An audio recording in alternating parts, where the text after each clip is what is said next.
Behind every great game is an evil genius, minus the doomsday device and the lab coat. Maybe still the lab coat. And I'm learning how to be one, so you don't have to. I'm SrslyShadows, and this is Shadows Behind the Game.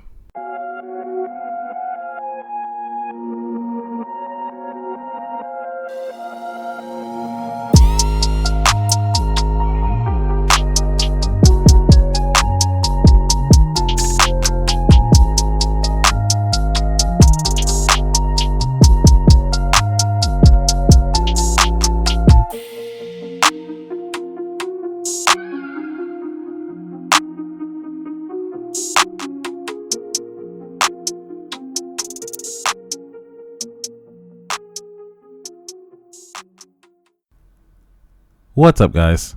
Welcome to the official first episode of Shadows Behind the Game.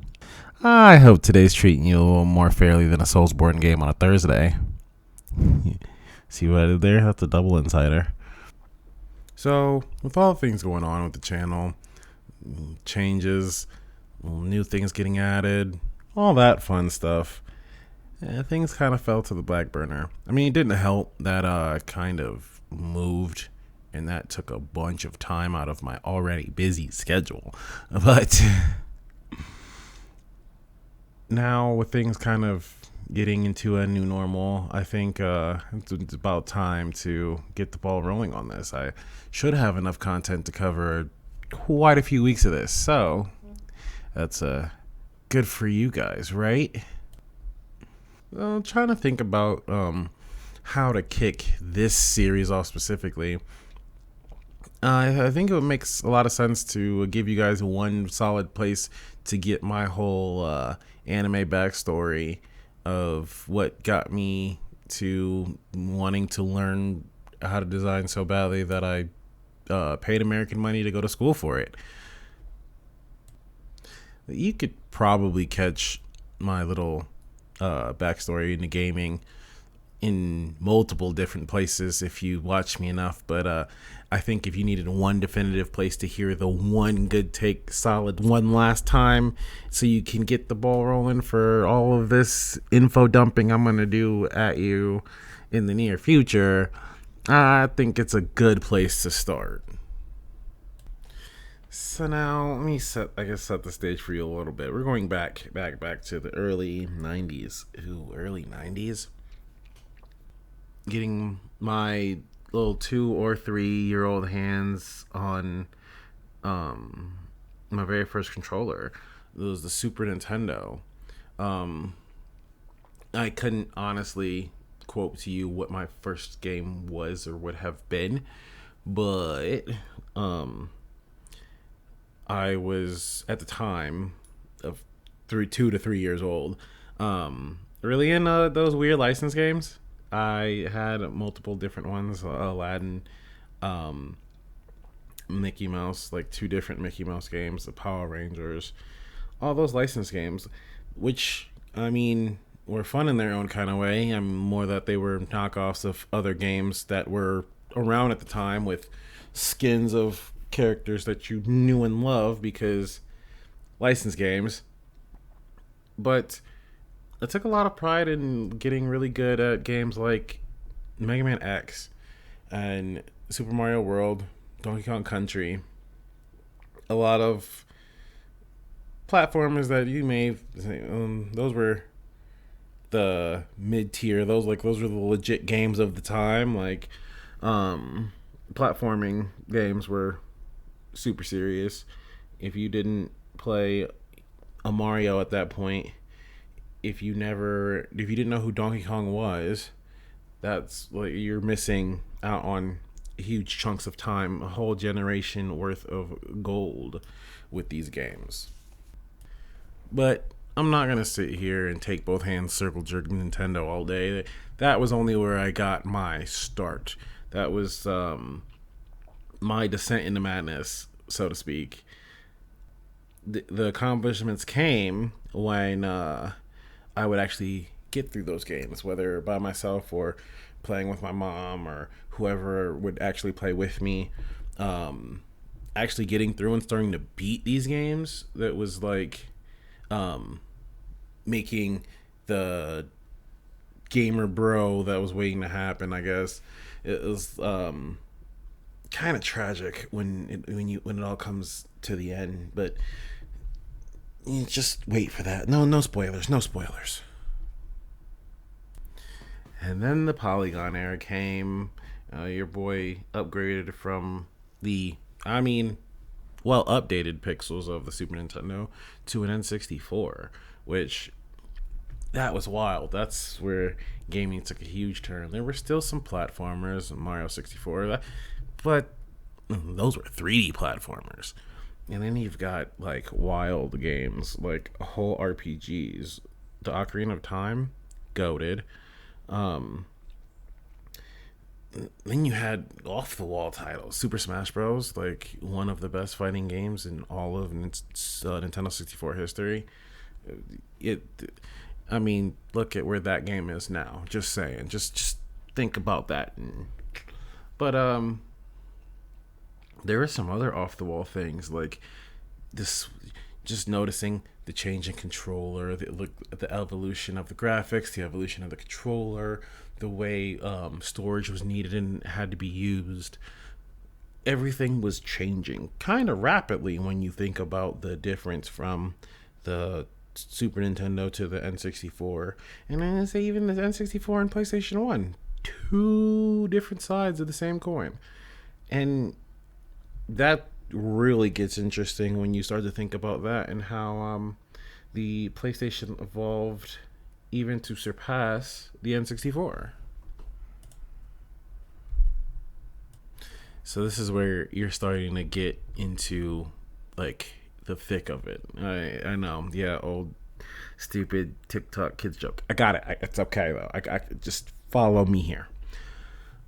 So the transition from 64 to PlayStation 1 was kind of a weird one because note, I'm still younger. They're still making younger friendly games on the N64, and the PlayStation was, while there were still these titles, there were a lot of titles that I missed out on as when I was younger, just from not knowing how to find these games quite the same way you would by just popping into your local store and grabbing up whatever was on sale. The stories, I mean, the stories for some N64 games were getting deeper. Ocarina of Time, Majora's Mask. But the storytelling was really different when you started to see more games come from different areas. The big resurgence of, well, not resurgence, because at that time, JRPGs were just not popular here. But you see things blow up, like Final Fantasy, jumping from the 2D to the 3D. You see really, really in-depth shooters, like that came usually seemingly out of nowhere, but the idea was always there. You've got some wild, very, very highly creative ideas when it came to PlayStation 1 titles. And I mean, the switch from cartridge to disc helps in that. More space available, more things you can do with the space you have. The separate memory card was more easily accessible because you only needed the two at a time that you could put in your console. This is before expansion packs for the PlayStation 1, of course, but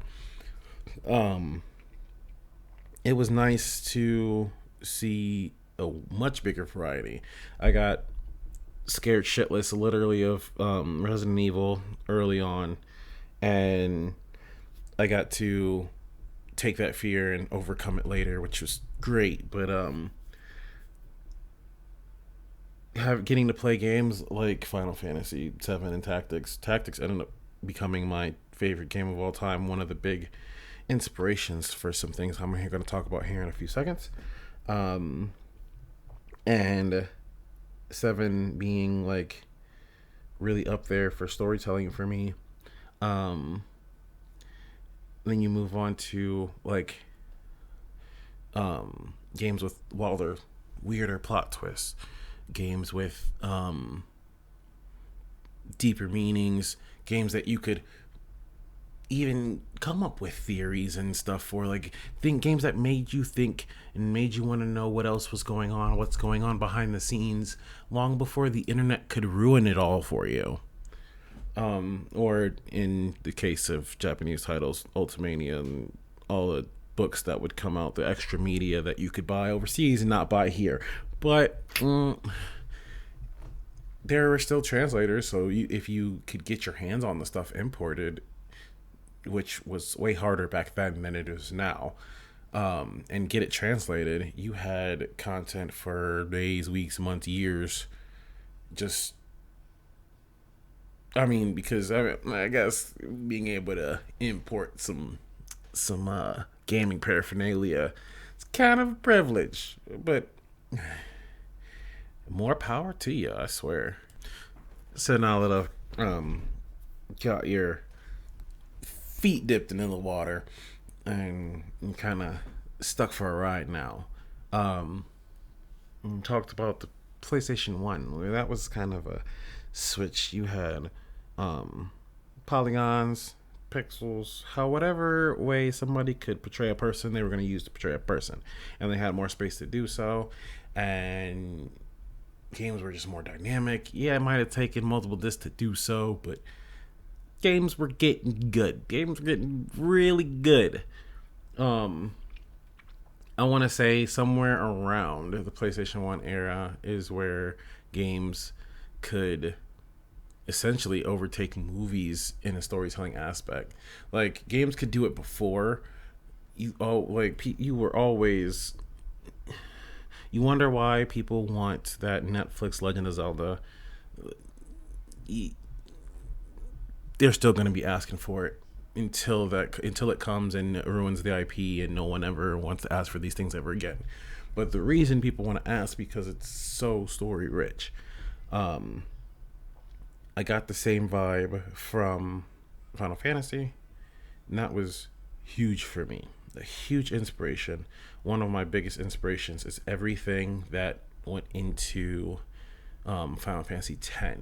So now we're going a little bit forward in the timeline to the PlayStation 2 era. Games were looking really good. They were actually using cinematic FMVs for their cutscenes. Things were starting to look more crisp. People looked like people. Stories were deep. Everything was fun. Everything was wild. Everything was vibrant. And things looked good. Graphically, things looked good. Music sounded great. Everything was so thought out, so methodical that it was hard not to fall in love with certain games. Now I feel like I'm rambling. Is there no one here to stop me from rambling? Oh, fuck it. Now we've got how my favorite series of all time has gotten me like super immersed in the writing of it, super immersed in the music of it, super immersed in the look of it. So what can I do to make my own Final Fantasy, right? That's that natural next step. And that's like early days of the thought process. Like, what could I do to do the thing, to make the game, to be the guy that has that directed by name in the credits. And then I kind of got into a little story writing. Never like pushed it hard enough. Like I kept developing over time. Never pushed it hard enough to stick with it. But it was a skill that I like to develop. Because that was one of those things you never know when you're going to use it in the future.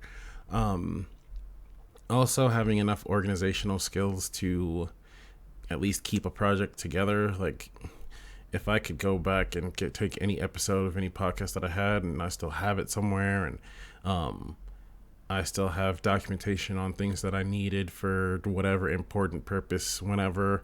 I feel like that's another needed aspect. What I didn't know is knowing how the story and the music and the gameplay and the cutscenes and how it all works together. That was that guy. That was the directed by dude. So it's one of those. Now it's not what can I do to be the guy.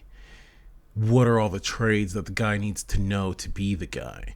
Now I want to practice in getting some stories together. Now I want to practice or learn about what makes good level design. I want to learn what makes kind of what it makes a game tick, period. Because back then it was way harder than it is now. I would say probably on average, it was a lot easier to fail making a game than it is to have something gold ready to ship now. You didn't have Epic Games like you do, Unreal Engine like you do. You didn't have Unity Engine like you do. These staple engines, these staple coding platforms. Because yes, in a design you still need to know how to code. In design you still need to understand art. You may not be the guy doing the coding or drawing the stuff, but you gotta know how they all work together. So I wanted to do that. Learn how all the things work together as one cohesive artwork.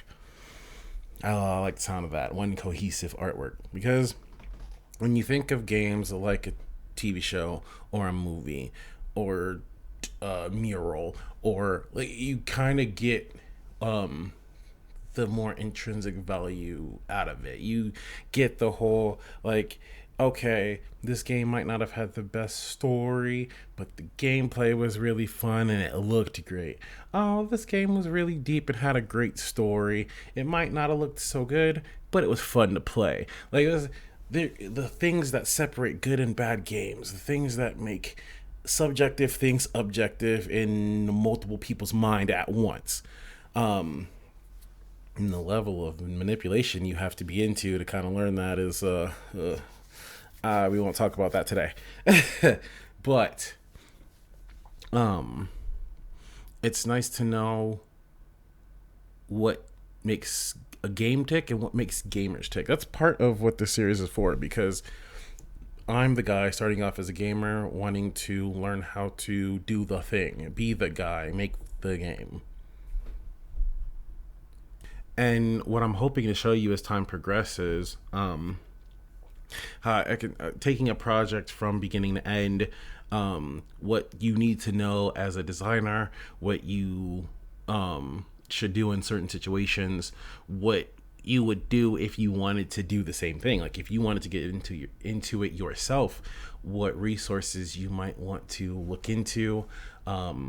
If this grows like big, I'd want to do game jams. Like, let's all make games together and see what we come up with in 90 days. Like, we have 90 days to make a whole game. Let's go. And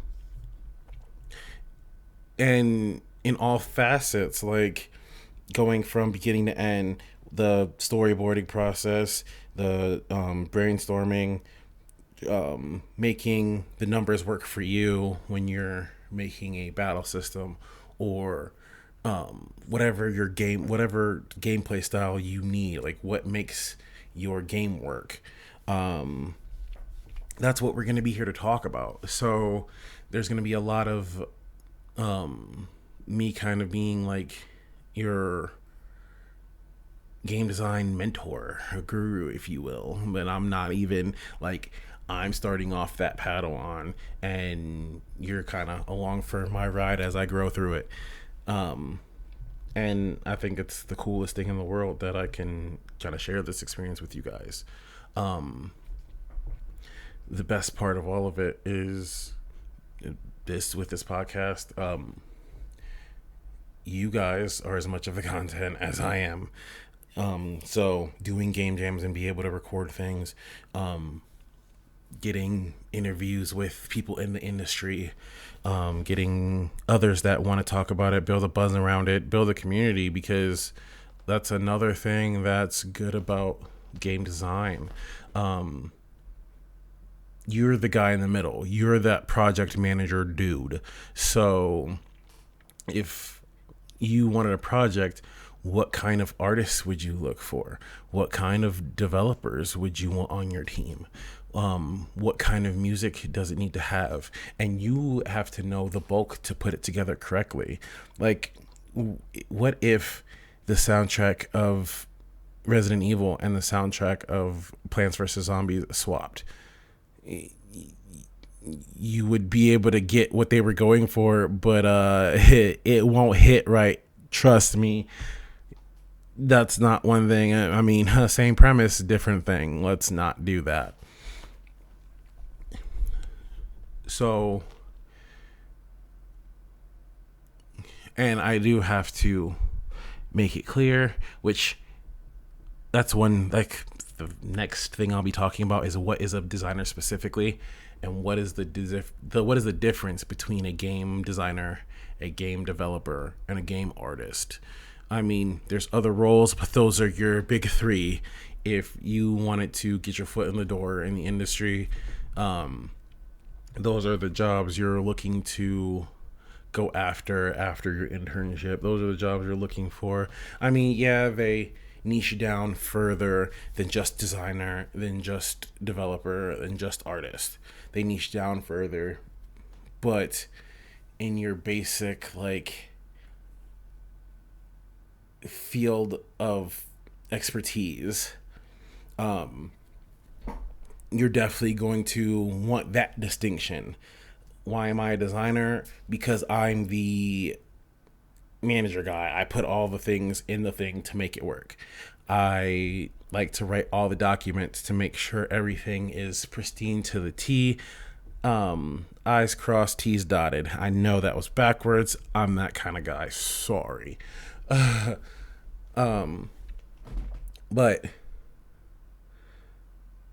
when you take that deeper look into what a designer does, you're like, ew, that job sounds so boring. Why would anybody want to do that? Well, if nobody did it, your games would suck.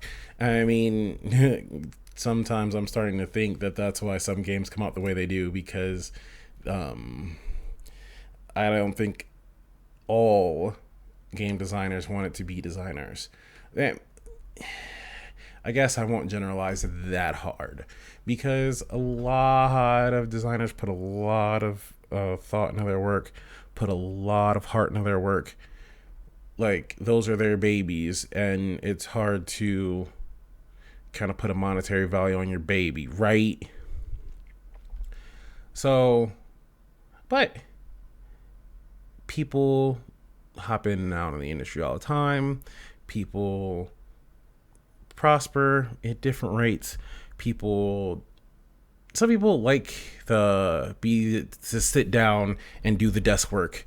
Some people like to be the backbone. Some people like to be that centerpiece up front.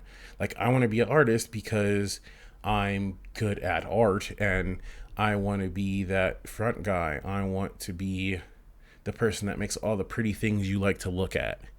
Well, I want to be a developer because I want to make the thing function. I want to tinker with the code to make the people move, that makes the people do the things that they do, all of your characters' thoughts, because all of that comes down to code, and actions will come down to what did the programmer program into the game. So it can be fun that way. But the designer, that's your idea guy, but not idea guy. That's going to be explained in the next episode when I talk about what a designer is. You're not an idea guy. You're not just the guy that walks in, hey, I got a pitch for a game. Hey, I got a pitch for a game. Hey, I got a pitch for a game every day. And that's what you do. Everybody has pitches for games. That's why everybody that's there is there. Even the programmers and the artists have pitches for games. what makes you stand out isn't your pitches for games, it's that you can put a game together. And then when you get some credibility in your name, then maybe somebody is going to be like, hey, that idea for that game that you had all written out, let's take a look at that. Or you want to start your own team to be able to put that thing together that actually works out really well. Yeah, but you have to have the proof that your thing is going to work.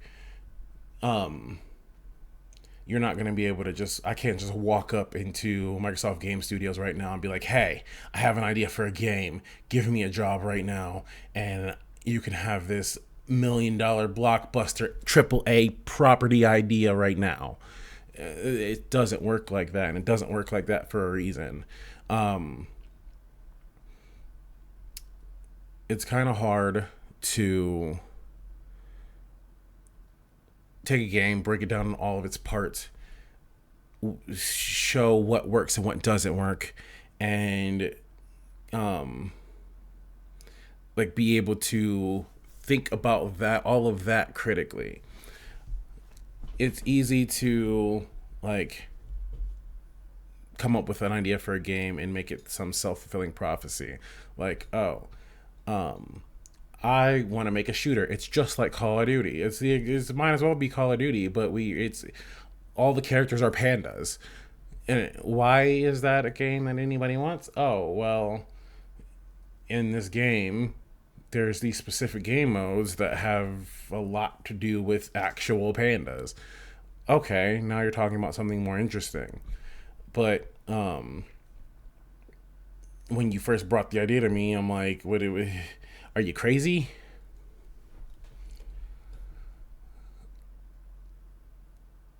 But it's fun to like give games that critical look, that um subjective lens. That why is Anthem bad but Destiny good? Why is No Man's Sky bad but all of its problems are magically fixed by patches? Why is The Witcher goated, but Cyberpunk falls hella short? It's all things that many people have many different answers, and there's a reason why so many people have so many different answers.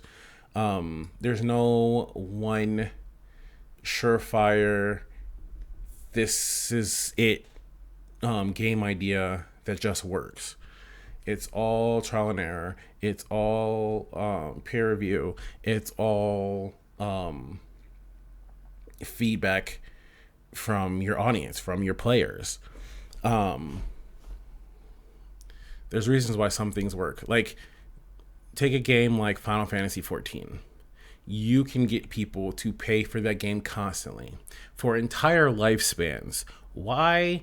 Not because it just exists, because it's a game that feels so good to play that you're willing to buy it and then keep spending on it to keep supporting it to make sure it stays around.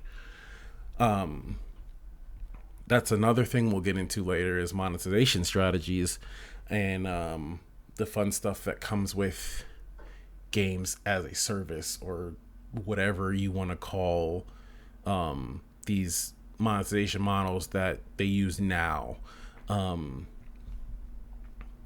It's real interesting to look at pay to play MMOs like that, because you think they die out, they start up, they die out so quickly. And why? Well, if I'm going to buy a game and keep paying for it, where's the value in it? That's why it works for some and doesn't work for others. And it's kind of the same for all games. There are games where the battle pass monetization strategy, it works so well because your goal is to play this game over and over and over and over again, and just keep enjoying the same thing until seeing Victory Royale pop up gives you literal nausea. But there's other games where that might not quite work because that's not the goal of the game. Um, there's games where it's much easier to get into it because it was free, and then you bought some little stuff to support it here and there, but that's about your involvement. Some games make more money that way for a reason, and that's the thing. It's like all of these things that they come up with. When someone tried it, when someone wanted to implement something, it worked, and it worked because of the way the game is built, the way the game plays. Something about the game makes that thing work, and that's why they implemented that thing. So that's going to be a lot of what we look into is why certain things work, why certain things don't work, what's in a game, what's in a designer, what kinds of things do you need to know for the industry, like what kinds of things why is it different to work for Valve as opposed to anybody else, Capcom, or why are culturally, are games different that come out of North America than they would be if they came out of Japan? What in what lens do we look at these games that make certain titles so different, so relevant or irrelevant depending on the game that you're talking about? What makes games grow so fast? Why is Flappy Bird a ridiculously high grossing game that was like this one hit wonder, and the developer never had to touch it again because he made what he needed after that was long gone and banned for, what was that banned for? I don't know, but they sure do make arcade versions of it in every Dave and Buster's now. I mean, so something worked. It worked, but it was asset flips. Will we get into asset flips and stuff like that on this podcast? Probably, because I'm that kind of person and I need to give you something that's going to be entertaining, because just listen to my voice for a half hour at a time might not do it for you. It might. Trust me, it might. But just in case it doesn't, I gotta have some good content hidden in the wings for you. So next time, we're actually going to break down what is a designer versus an artist versus a developer. What's the difference? What are the do's and don'ts of being one? What makes you one and not the other? Blah, blah, blah, blah, blah. And that's what we're going to do on the next time on Dragon Ball Z. Wait a minute. Okay, so this has been Shadows Behind the Game, and we're out of here. Peace.